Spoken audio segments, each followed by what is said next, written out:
How's my favorite granddaughter? I'm fine. Who's winning? No baseball tonight. I'm watching the pundits babble on about why Ross Perot doesn't stand a chance against either Bill Clinton or George Bush. Even though he's ahead in the polls. How was school today? School was fine. I give you the class-by-class report as usual, but there was one thing. One thing? I don't know how to say it. More important than anything else. Molly, what happened? It wasn't like that. It was something Bernie O'Connell showed me. Oh, Bernie. Just a classmate in history. Uh-huh. I need to explain. You remember Mr. Harris's assignment? Sure. Research a topic on 20th century U.S. history. Yes. Well, Bernie chose the Second World War. And he found that our public library has some really great books and journals and original documents. Bernie's grandfather died before he ever really knew him, but he found some articles about his squadron, even a couple pictures. He asked me if you were ever in the war, and I said I thought you were, but you never really talk about it, so I wasn't even sure. Well, today he showed me this picture from the Stars and Stripes. It has your name, but I don't know. What don't you know? Is that you? Let me see.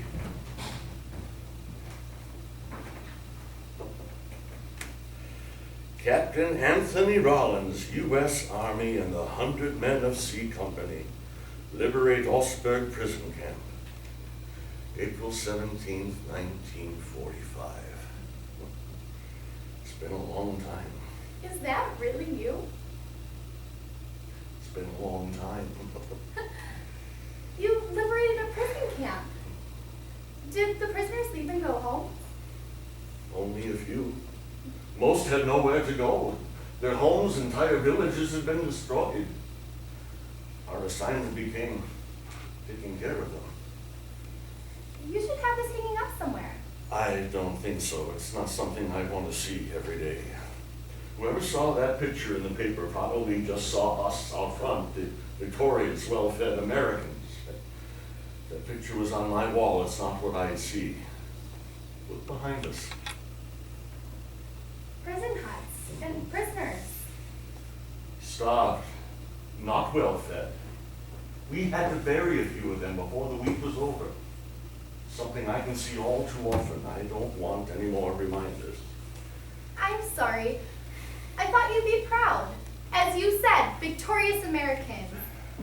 I didn't know you'd see the rest of it. Don't worry about it. It's just that scene is always there.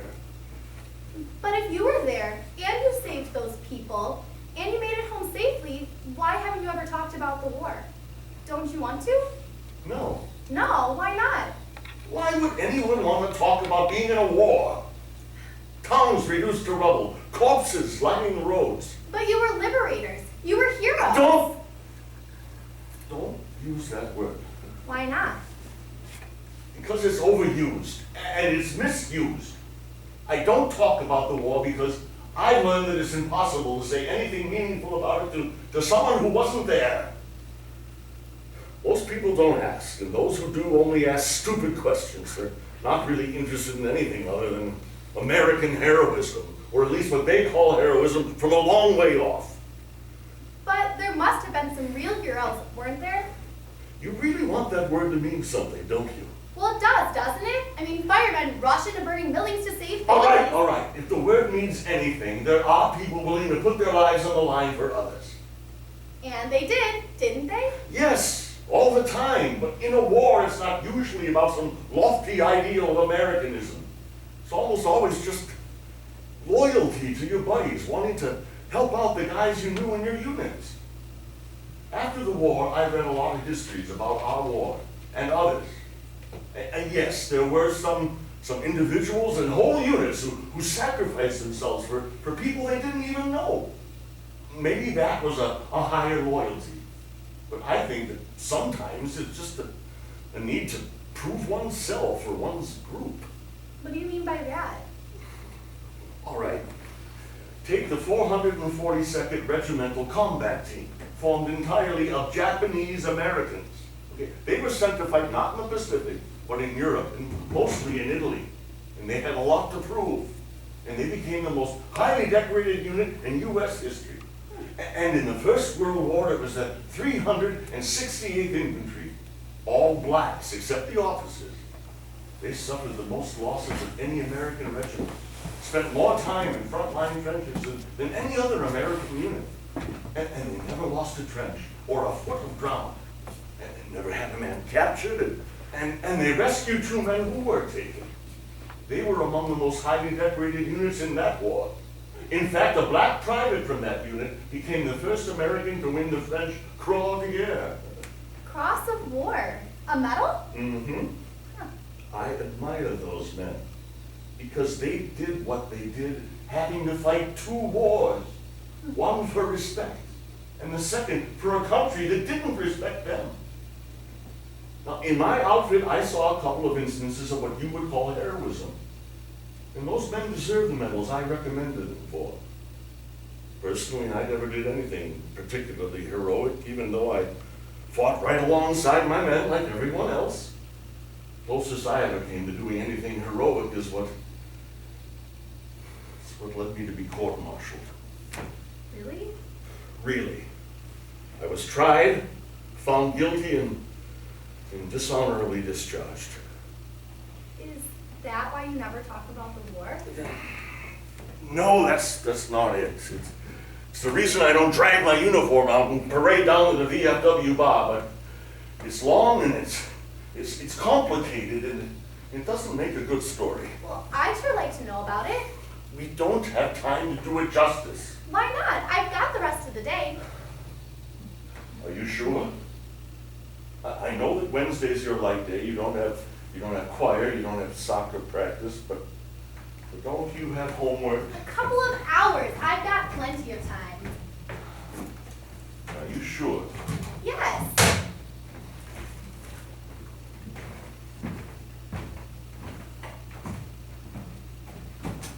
Unless you're trying to find a reason to not tell me, because if you No, really I'm don't not. want to... It's just that it's been over 40 years since I've actually spoken about this to anyone. Your grandmother and I talked about it a lot when I came home. She helped me through the worst times, but your mother never asked. Neither did her husband. They were too wrapped up in their own issues. They sure were. I am so glad that you came here when you ran away. Best decision I ever made. You haven't heard anything from Mama, have you? Not since her card last Christmas. You know I'd tell you. I don't want to talk about it then. Back to you. All right, but,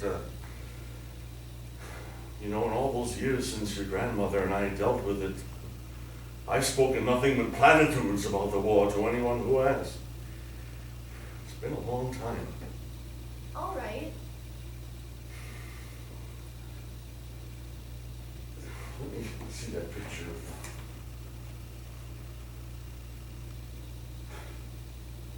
You know, it wasn't until after the war was over that I tried to find out where in Europe our family was from. But as I looked at those faces in the camp on that first day, I realized that I was related to every single person in that camp. What? As part of the human family. That sounds awfully... Pompous. I wasn't going to say that. Pretentious. Lofty. Maybe even religious. Not religious, except maybe in the most universal sense. I haven't found a religion yet that truly welcomes anyone other than its own believers. Is there anything I can do to help? Like what? I don't know, I'm just trying to be helpful. Maybe I could sing a song from that time. In choir we learned don't sit under the apple tree, but I only know the alto part. Oh, don't sit under the apple tree. Glenn Miller, Andrews Sisters. That was a good one. But my memories don't have music in them. Sometimes at night I hear other sounds, but not music. You know, I'm hungry. Maybe a taste and a smell from that time would help bring it all back. There's a can of Spam in the cupboard. I know, it's been there for years. Is it still any good? Of course. Maybe you could open it up, put a few slices in the frying pan for a few minutes. And... Are you serious? Why not? You're not gonna get me to try any. Have you ever tried it? No! That's what you had to eat in the war when you couldn't get real food, right? Okay, just go ahead and cook it up and we'll see. Okay.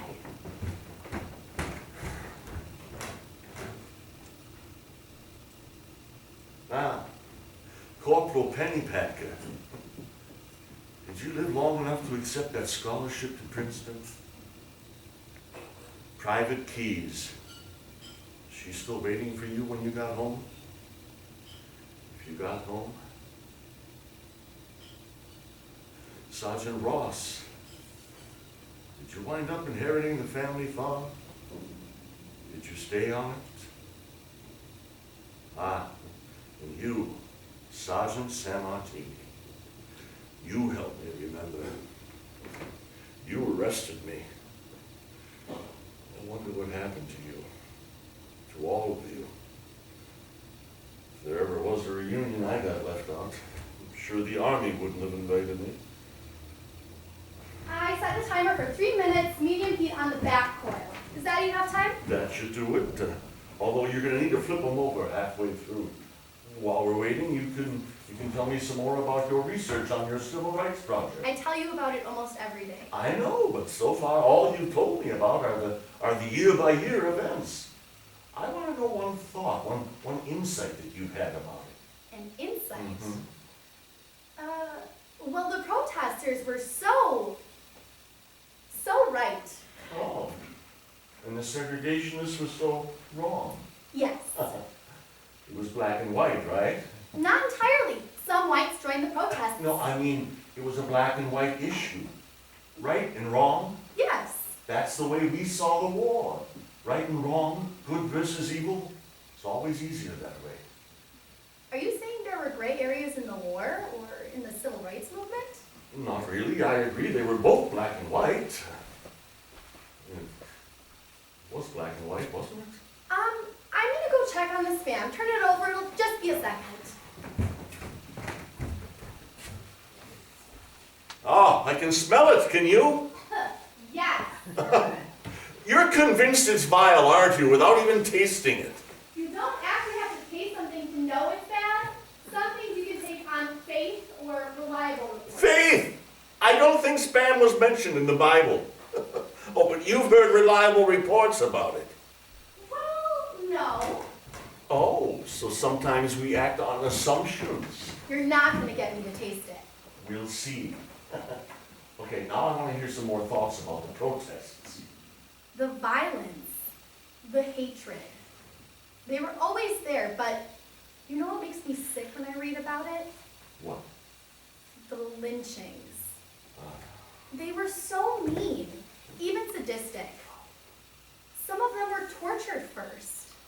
I don't understand why someone would do that. And sometimes the whole town would come to watch and cheer.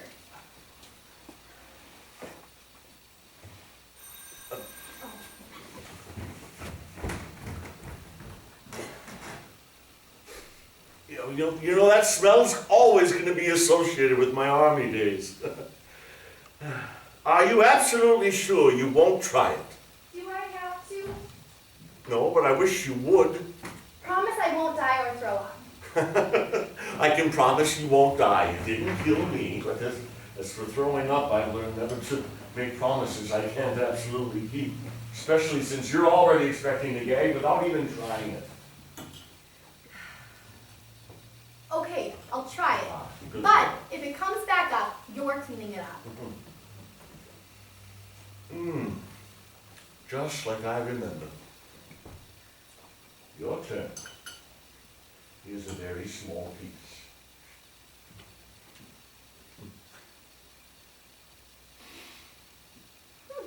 Not that bad. Well, what did you expect? Shoe leather out of a toilet.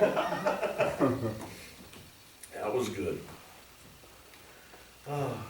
You know, thinking back, between the Army and American ingenuity, we were treated pretty well while we were over there fighting. And that makes me remember something else. They always sent us a lot of cigarettes. My favorites were Lucky Strikes. I've still got my last pack here in the cupboard. Really? That's like a souvenir. An antique. A memento. You aren't gonna smoke one. I just might. I haven't smoked anything for 20 years. Oh, but it'll sure help bring it all back. You don't want to waste it, do you? Why not? I don't. Saving me's like a treasure. I can't think of a better reason to have saved it all this time. You aren't gonna make me smoke one, are you? Of course not. Nothing good about smoking. It's just a compulsive habit. That's good, because if you did, I'd have to report you to Child Protective Services for contributing to the delinquency of a minor.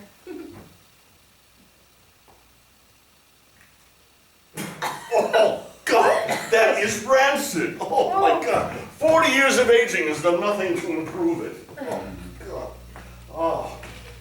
But between that and the spam and the photograph, I ought to be able to go back to 1945. You ready? You bet. Okay.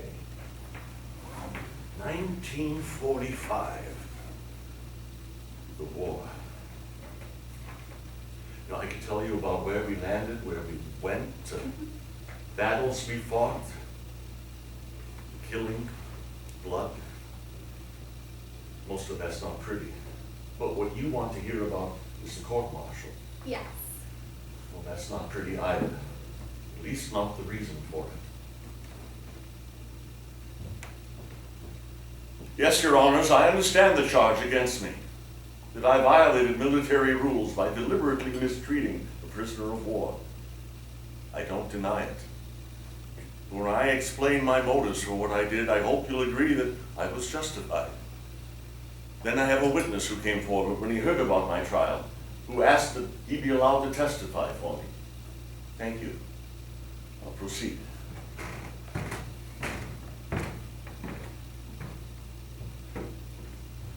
We liberated Augsburg prison camp on April 17, 1945. Our army was moving fast enough at that point that, from what the former prisoners told me, very few of the German guards were able to get away, aside from the camp commander and his staff. So we rounded up those guards who were left and put them in a couple of the huts as POWs. Most of them were wearing low-ranking uniforms, some even dressed in work clothes. When we took control of the camp, we were greeted joyously by those former prisoners who had the strength to cheer. As we set up procedures to feed and figured out what to do with them, I was approached by a person who identified himself as Herr Gunther, the honorary mayor of the camp. I wasn't surprised to find that they had some form of underground governance and communication network, and I soon confirmed that talking with other former prisoners.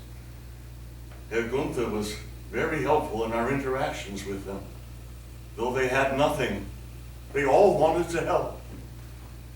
Early on, though, Herr Gunther was extremely disturbed by one thing, which was that among our German POWs were some officers who had gotten rid of their uniforms and were trying to pass as common soldiers or laborers.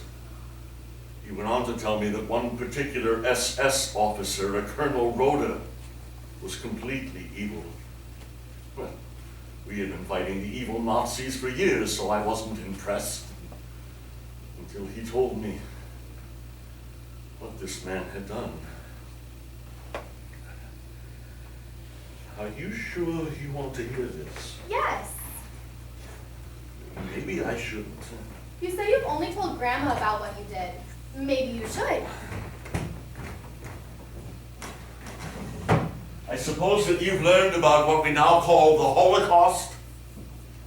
Of course. We just went to the Holocaust Museum on our class trip to D.C. That's right. Did you know that it wasn't called the Holocaust back then? What was it? You know, it didn't have a name. Nobody knew what was going on. All we knew was that there were lots of prison camps, and we could see that the people in our camp had been terribly mistreated. I found out later that the high-ranking Nazis referred to it as the final solution. The final solution. It gives me a chill just to say it. That sounds a lot like the South's peculiar institution. You know it does, doesn't it? Unspeakable horrors Masked by innocuous words. Well said. I said that it was black and white, but I wondered about the everyday Germans back then. I mean, surely they weren't all caught up in Hitler's madness. How does someone behave when the world's gone crazy? How does a person stay sane in an insane world? You've thought about it? Of course. 100 years ago, lynchings in the South. Today, police beating unarmed black men and rioters killing people in LA. How is that sane? Where does all that hate come from? What's the answer? I don't know. I'm not a philosopher. Neither am I. I don't have the answers. And I don't think the philosophers did either. All they did was wrap the problem in words, but words don't make the problem go away. Go on, please. All right. Well, in some of the camps,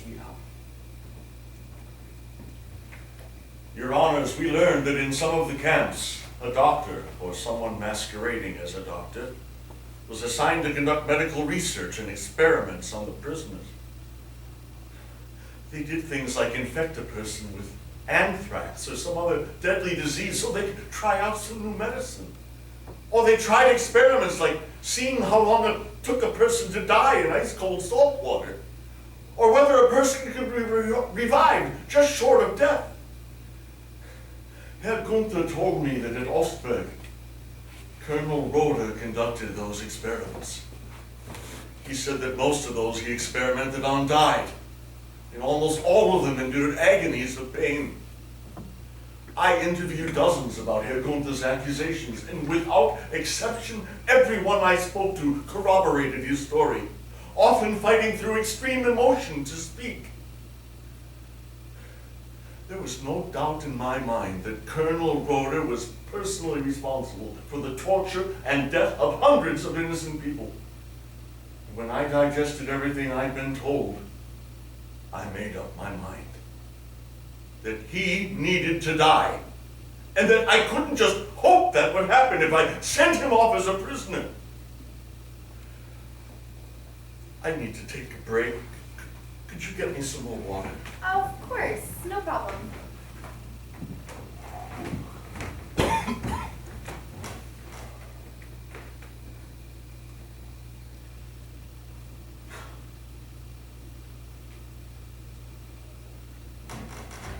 Here you are.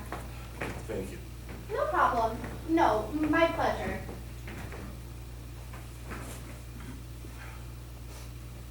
Then I began to speak to the court. I'd been speaking to the court all along, of course, but what I mean to say is that I started to speak to them in their role as judges. I told them that as commanding officer... You were commanding officer? Of C Company, yes, I was. Wow. As commanding officer, I was to turn over my prisoners. So when the troops arrived to take away the POWs, I could have simply identified Colonel Roeder and hoped that he'd be treated appropriately somewhere along the way. But I really didn't think that that would happen, especially given time and distance and the potential lack of witnesses. I knew as well as anyone in the Army that I mustn't mistreat prisoners, that it was a violation of Army rules, let alone the Geneva Convention. We always wished the Germans were as conscientious about that as we were. I knew it was a violation, but I couldn't pass up the chance to do the right thing, to create a little justice after all the injustice I'd seen, to see justice done just once in this world. I know that you consider yourself to be a minister of justice, but your decisions aren't always right or just. Sometimes that's due to legal maneuverings, clever attorneys, lost witnesses, or the need to follow laws that only approximate the moral codes we try to live by. But court decisions are sometimes wrong, and with all due respect, I don't trust the courts to always get it right.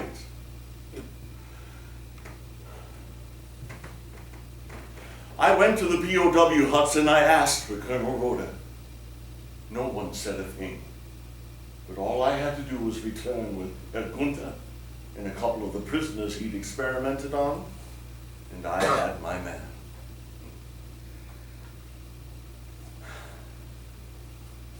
I decided that he needed to do, he needed to suffer the same penance that he had put all those other camp members through, that he needed to experience just a little of what he brought on to so many others, and that I need to take another break. I'm feeling tense and sweaty, and all of a sudden I'm seeing their faces and the skeleton-like bodies, and I'm trying not to cry. Maybe you should tell me more about your school project. Are you sure you're all right? Yeah, I will be. And I'll stop again if I need to, like I just did, but well, maybe you could tell me about Bernie.